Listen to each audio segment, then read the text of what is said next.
Yeah, came at 17. Damn.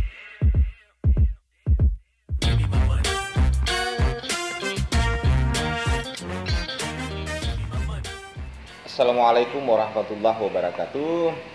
Hari ini saya bersama dengan seniman, budayawan yang sangat luar biasa dan sangat supel orangnya. Halo, Bang Ridwan Demat Tajuk. Gimana kabar? Alhamdulillah, kabar baik. Ini di KTP-nya memang ada Daeng Mat Tajunya atau hanya Ridwan saja, Bang? Ini namanya ini unik sekali. Dari namanya saja sudah unik ini, menunjukkan bahwa beliau ini memang seorang seniman. Iya, saya jawab ya. Kalau nama, buat saya nama penting ya. Siap. Banyak yang berpikir saya pakai Daeng ya, tapi Ya. sesungguhnya bukan. Demak Tajuk. Oh, itu bukan Daeng. Bukan. Oh, Demak Tajuk. ini yang harus diluruskan juga nih. Jadi, kebetulan bapak saya orang Selayar. Oh, Jadi ada di Pomala itu ada dua yang kadang-kadang mereka salah kaprah. Betul, Demak betul. Tanjo dengan Demak Tajuk. betul betul. Jadi Demak Tajuk. Kalau Ridwan itu pasaran, tapi bukan nama sembarang itu. Iya iya. Penjaga surga. Mas Tapi Demak Tajuknya di dunia ini hanya satu, Ridwan, hanya Ridwan Demak Tajuk. penjaga surga. Iya. Dan Demat Tajuknya hanya satu di dunia. Iya.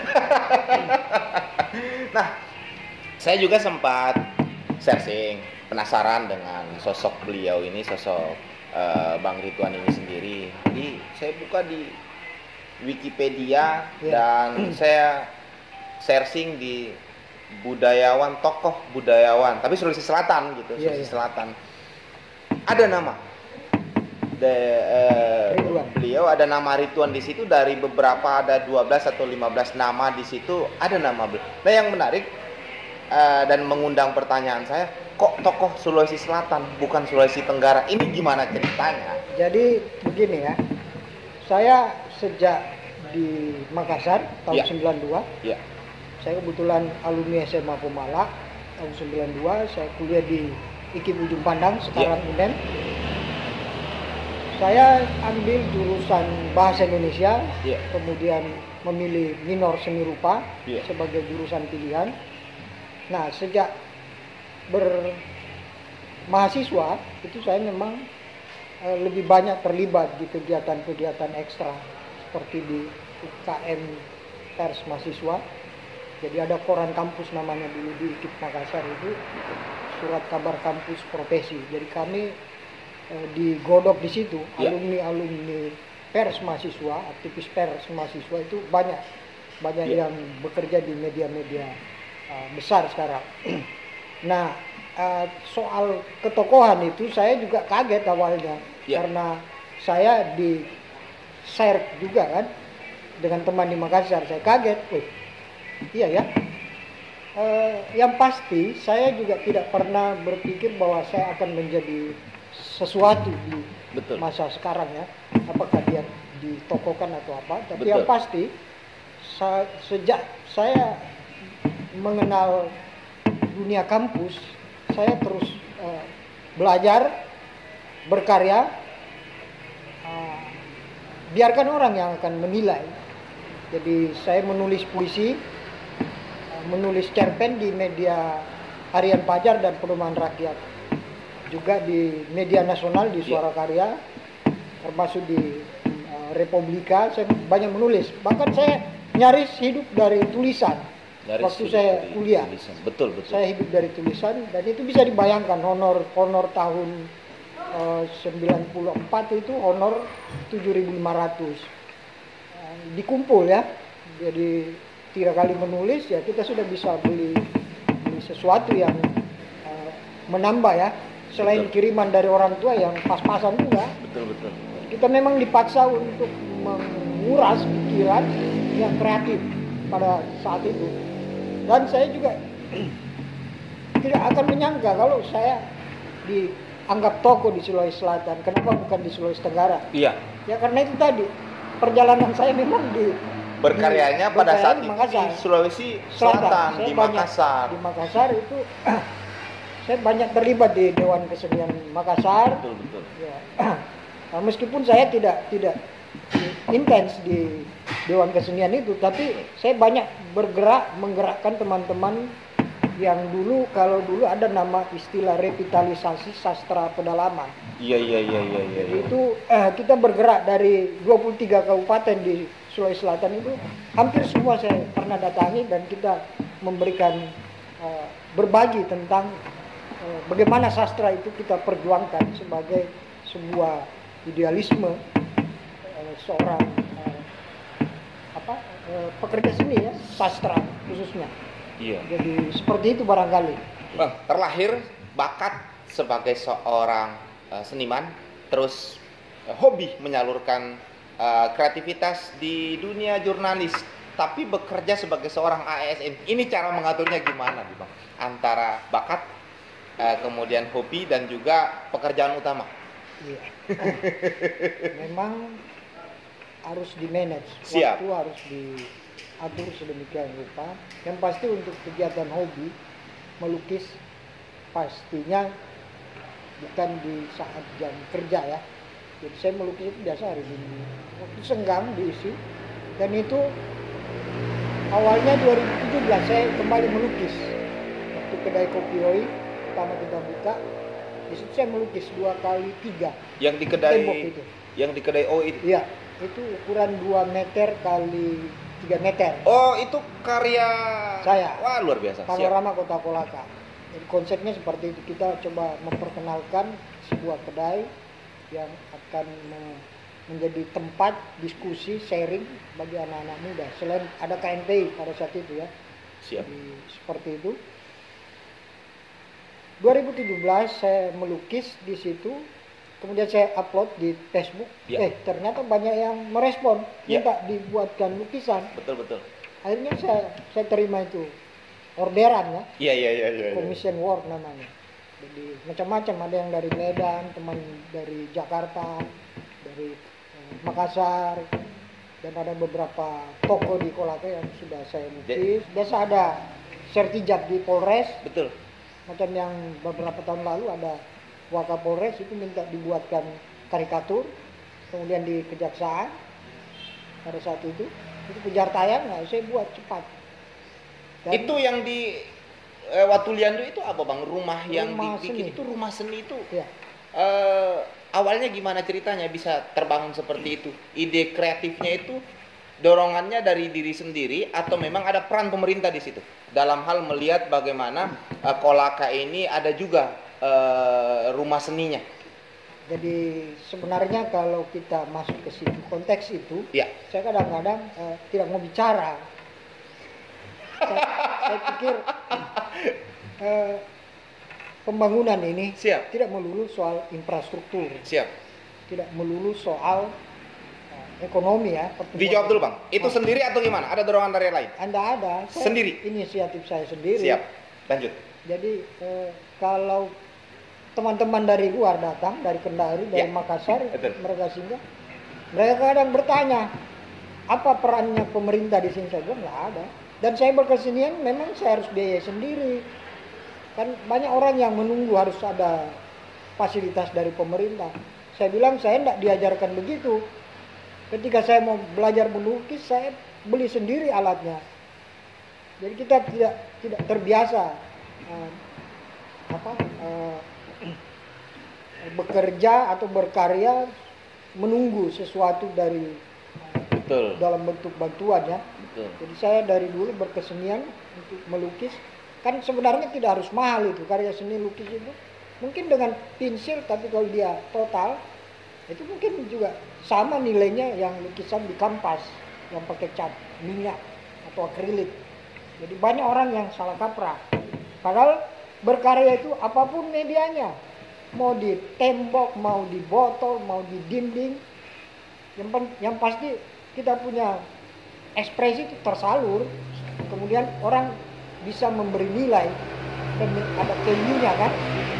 Itu yang banyak orang kurang paham, sehingga kalau mereka mau melukis alasannya tidak ada kanvas, tidak ada cat, tidak ada kuas, tidak ada ini. Bukan itu. Padahal dengan melatih dulu pensil, latihan gambar pensil, kalau itu ditekuni itu kan sudah bisa laku kalau mau dijual ya, dalam tanda petik. Betul. Banyak yang kurang paham ya bagaimana berkarya di seni lukis. Itu karena kita juga belum teredukasi di sini. Iya, betul. Saya percaya di Kolagen banyak pelukis, hanya saja untuk ketemu itu susah. Mungkin karena ego seorang pelukis itu yang tinggi ya. Ego dan juga mungkin wadah, Bang. Sebenarnya kalau wadah, saya kadang tidak pernah berpikir harus ada wadah. Iya. Tapi memang penting, salah satu cara untuk merangkum, mempertemukan pekerja-pekerja seni, khususnya Betul. seni lukis. Saya kira bukan hanya seni lukis yang kehilangan tempat di sini, seni musik juga, seni tari, teater, sastra tidak pernah diwadahi oleh tidak ada campur tangan negara di sini ya. Saya bilang sebut pemerintah negara. Betul. Sehingga kita tidak punya standar, kita tidak bisa diadu di luar kalau ada event-event yang levelnya nasional bahkan internasional.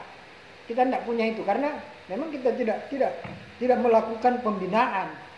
Kalaupun ada dinas kebudayaan, tapi itu saya belum melihat hari ini program yang jelas bahwa ini muaranya endingnya harus ke sini. Beda di daerah lain, nggak usah terlalu jauh, di Makassar saja, di Parepare, di Baru, geliat keseniannya itu luar biasa. Betul. Sehingga mereka sangat produktif. Anak-anak muda yang baru kemarin itu memang termotivasi untuk berlatih, belajar tari, belajar musik, karena mereka lihat ada hasilnya. Betul. Dan kita diapresiasi oleh pemerintah. Berarti Kolaka kurang apresiasi, Bang, menurut dari kesimpulannya ini, atau seperti apa? Yang pasti kalau kita bicara secara dengan bingkai frame yang besar ya, Ya. saya belum melihat ada apresiasi yang serius ya. Iya. Padahal dulu ada Dewan Kesenian daerah ya, Kabupaten Kolaka. Di zamannya Pak Berti. Betul. Sayangnya lembaga itu diisi oleh birokrat, Iya. bukan seniman. Sebenarnya tidak ada masalah. Biar bukan basicnya seniman, tapi kalau dia sangat mengapresiasi seni, ya silakan masuk mengurusi ini bagaimana seni berkembang di sebuah daerah. Nah, pernah ada digagas Dewan Kesenian, tapi saya pikir kita tidak punya orientasi mengatur struktur, merekonstruksi ini lembaga, sehingga habis energi kita diskusi soal organisasinya. Kita tidak tahu mau dibawa kemana ini perahu kesenian. Betul. Khusus di Kolaka. Makanya banyak hari ini sebenarnya banyak anak Kolaka yang punya talenta hebat di bidang seni, bahkan ada yang di Swiss, ada yang jadi pelukis di Swiss itu. Oh begitu. Ada di beberapa kota juga ada yang hebat jadi musisi, kemudian jadi penari ada. Cuma ya itu tadi, dia pikir ya untuk apa di Kolaka ini tidak ada ruang untuk kita diapresiasi. Kalau saya, kenapa saya harus bertanya di sini ya? Kalau bukan saya yang menjaga ini, siapa lagi kan yang mau melihat ini? Ibaratnya saya sudah 20 tahun tidak pernah ke mana-mana. Saya di Kolaka mengamati, bahkan saya pernah punya tulisan itu bagaimana menggugat kebudayaan dan kesenian di Kolaka, dan saya tunggu ada yang merespon, tapi tidak ada. Nah, efeknya dari rumah seni, rumah lukis yang Bang Ridwan buat untuk lingkungan sekitar, khususnya untuk kalangan milenial di Kolaka itu seperti apa, Bang? Ini juga persoalan, satu soal juga ini. Ya. Padahal saya sudah sering sering mengupdate status saya untuk mengajak mereka. Ya. Mari kita belajar sama-sama, menggambar di ruang terbuka, berbagi pengetahuan. Kan ada teman anak Kolaka yang dari Jogja hanya datang untuk kita melukis baret. Betul. Dan itu tidak ada yang datang. Jadi satu soal itu, kenapa? Saya juga tidak tahu. Mungkin karena dia tidak Ya itu ada kaitannya juga, kita tidak diapresiasi. Betul. Atau mereka juga tidak tahu bahwa kesenian itu ibaratnya kita harus berani jadi orang gila. Dan kesenian itu ada nilainya atau tidak, itu yang mungkin kurang dipahami oleh kalangan milenial ini. Nah, harapannya Bang, harapannya biar seni tidak tenggelam di Kabupaten Kolaka, biar seni istilahnya mulai tumbuh menjamur di Kabupaten Kolaka untuk kita semua. Ya, saya kira tanpa ada dewan kesenian atau ada lembaga formal yang dibentuk oleh negara atau pemerintah, saya kira dengan banyaknya kelompok-kelompok atau wadah kayak kedai ya, warung-warung kopi, kemudian di situ ada diisi dengan diskusi tentang literasi ya. Kemudian ada pentas musik seni, musik ya, event kayak event seperti itu. Ya, tapi saya sampai hari ini belum pernah ada diskusi yang serius tentang kebudayaan, tentang kesenian. Betul. Padahal ini harus dibuka ini. Kita selalu mendengung-dengungkan kebudayaan Tolaki, kebudayaan Mekongga, kita ingin diakui. Tapi kita tidak pernah memviralkan ini sampai ke akar rumput, sampai ke bawah ya. Betul. Dan itu saya anggap kelemahan dari dinas kebudayaan di kota ini ya. Mestinya itu yang dia lakukan. Jadi bukan hanya milik pemerintah ini kebudayaan, mengatur yang notabene ya nanti mereka bekerja kalau ada duitnya. Berarti ini kerja-kerja kita semua. Ya. Saya kira kemarin ada event besar juga kayak Mosehe kan? Ya. Mosehe itu juga salah satu. Cuma kan sayangnya itu tidak menjadi viral, dia tidak menjadi diskusi anak-anak milenial. Iya. Padahal harusnya di warung-warung kopi, di kedai-kedai kopi ada diskusi soal itu. Saya kira kan bisa diatur waktunya. Apakah diskusinya serampangan, tapi yang pasti ada muatannya ke situ. Supaya orang sadar bahwa kebudayaan, kesenian itu tidak bisa dipisahkan dengan kegiatan pembangunan yang mengejar angka-angka ya, pertumbuhan ekonomi apa semua itu kan. Dan memang Kolaka ini sebagai daerah transito ya, mobilitas penduduk, kecepatan informasi itu, gaya hidup itu cepat berubah. Itu soal juga, satu soal. Jadi kita dengan cepat menangkap gaya orang Makassar, orang dari Jakarta ya karena itu tadi. Siap. Jadi banyak soal sebenarnya. Betul. Tapi yang pasti kalau bukan kita macam Kampung Anggrek ini yang melakukan edukasi secara tidak langsung, saya percaya ini akan menjadi penting buat masyarakat Kolaka. Karena kalau kita tidak bersuara, tidak ada yang mediakan, percuma. Betul. Jadi media itu penting ya. Betul. Karena media yang saya pahami itu ada fungsi kontrol, fungsi pendidikan dan fungsi hiburan. Betul. Nah ini yang harus kita kemas. Dengan Kampung Anggrek ini, dengan podcast seperti ini, saya kira Siap. barangkali yang pertama di Kolaka, dan saya apresiasi. Masya Allah, tabarakallah. Karena ada banyak sebenarnya yang bisa diangkat. Siap, betul Bang. Dan luar biasa. Dan memang harapan kami seperti itu. Nah, satu Bang, kalau bisa saya minta nih. Ya. Iya kan dulu dong. Saya minta Bang Ridwan memberikan kita semua harapan, tapi dalam bentuk yang dikemas dalam bentuk sastra, dikemas dalam bentuk puisi, bisa nggak? Bisa. Siapa takut? Silakan. Jadi saya menulis puisi itu. Siap. Itu ibaratnya saya menunggu wangsit juga. Jadi Iya. dalam satu tahun itu kadang saya tidak menulis puisi, tapi dalam satu tahun biasa produktif bisa sampai puluhan karya. Nah ini ada puisi tahun 2008 dan saya anggap masih relevan dengan kondisi saat ini di Kabupaten Kolaka.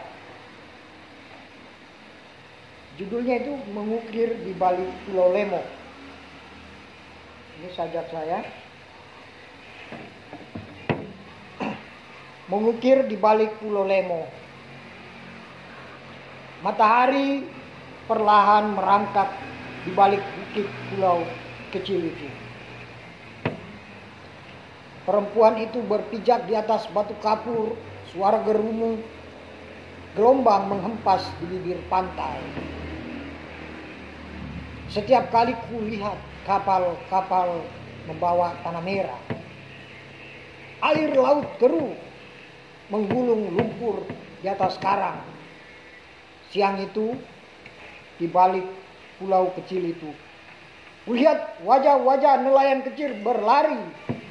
Dia membawa keranda dibalut kain hitam. Lalu memanjat cerobong asap pabrik dan berteriak menantang matahari. Lalu terjatuh dan digilas 10 roda ban mobil. Yang membawa tanah milik moyangnya. Siang diterik matahari itu, ribuan nelayan-nelayan tak lagi melaut sambil membawa keranda. Dia berjalan ke meja penguasa yang sedang tertidur pulas. Sehabis makan di atas piring penderitaan nelayan-nelayan kecil itu. Karena laut telah digadaikan dengan kepentingan. Karena tanah merah milik moyangnya telah menjadi prasasti bisnis. Dan nelayan-nelayan kecil terus berlari di tengah kemiskinan, mencari pusara kematiannya. Engkau datang menitipkan sebuah pisau belati di balik punggungmu dan engkau pun berkata, perubahan harus dimulai dengan mengukir di balik pulau itu. Semuanya harus membuka mata dengan cinta yang tak terbalas. Inilah harga yang tak pernah terbeli para nelayan kecil di Tambea. Aku menulis sajak ini karena kulihat wajah anakku mulai bertanya tentang bumi yang tak pernah bicara dan menjanjikan masa depannya. Watuliandu, 24 November 2008. Itu isi saya. Luar biasa. Aduh, saya sempat merinding nih, Ya. Bang Ridwan nih, mendengar itu dan kayaknya puisi itu pada saat diciptakan itu dalam kurung Tambea tadi itu Ya. masih kondisinya di Tambea. Nah kalau sekarang sudah di mana-mana. Untuk puisi itu kayaknya sekarang sudah di mana-mana dan mudah-mudahan iya. Tiap hari kita lihat lumpur kan. Betul. Dan nyaris kita tidak pernah protes itu. Betul. Tidak ada yang mau protes. Itulah. Nah, paling terakhir mungkin Bang, kita mau generasi Kolaka ini masih adalah yang peduli dan care terhadap seni apapun itu. Iya. Jangan matilah Kolaka ini dengan seni. Nah, tapi dengan kita tahu sekarang sudah 1 tahun lebih kita diserang oleh pandemi COVID-19. Ya. Nah, tipsnya Bang Ridwan, bagaimana kita bertahan dalam mempertahankan seni ini dalam kondisi pandemi, dan sekarang kan kita dilarang berkerumun dan Ya. lain sebagainya. Ada tips Bang? Artinya kalau kita mau terganggu dengan corona, Iya. ya semua orang kena dampaknya ya. Betul. Banyak event yang harus tertunda, akan tidak jadi kontrak-kontrak untuk kerja seni dibatalkan atau itu tadi. Tapi yang pasti ada rintangan yang harus kita hadapi, dan salah satu cara ya memang harus kita kreatif. Betul. Harus kreatif. Kreatif mengakali ini keadaan. Kalau tidak kita kreatif ya saya kira kita akan mati kelaparan ya. Siap. Bang. Jadi Betul. memang kesenian bisa lebih fleksibel ya. Dan saya percaya seorang pekerja seni itu punya ide-ide yang cemerlang. Dan saya percaya dia tidak akan kelaparan. Siap. Kalau memang dia tahu bahwa dia harus berbuat seperti apa dalam kondisi pandemi kayak Betul. sekarang ya. Betul. Dan itu memang bukan hanya di Kolaka, di Jakarta, atau semua teman-teman pekerja seni itu yang seharusnya dapat job besar, terpaksa harus dipending. Itu event-event organizer ya, itu tidak bisa digelar karena itu. Yang pasti kita tidak perlu kehilangan kreativitas. Yeah. Walaupun pandemi masih berlangsung ya, kita belum tahu kapan akan berakhir.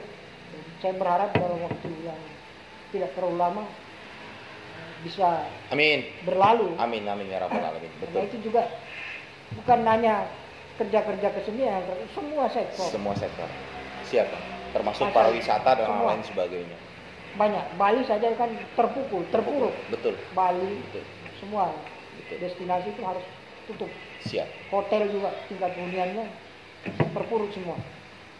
Jadi tidak ada cara yang paling penting, ya kita Selain- berdoa kepada pemilik alam semesta. Siap, Bisa siap.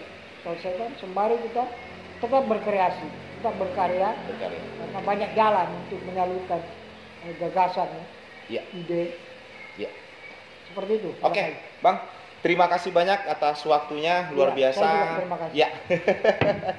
Oke, teman-teman Objek dimanapun berada, alhamdulillah kita sudah berbincang hangat bersama dengan pemerhati seni yang masih bertahan di tengah pandemi COVID-19 ini.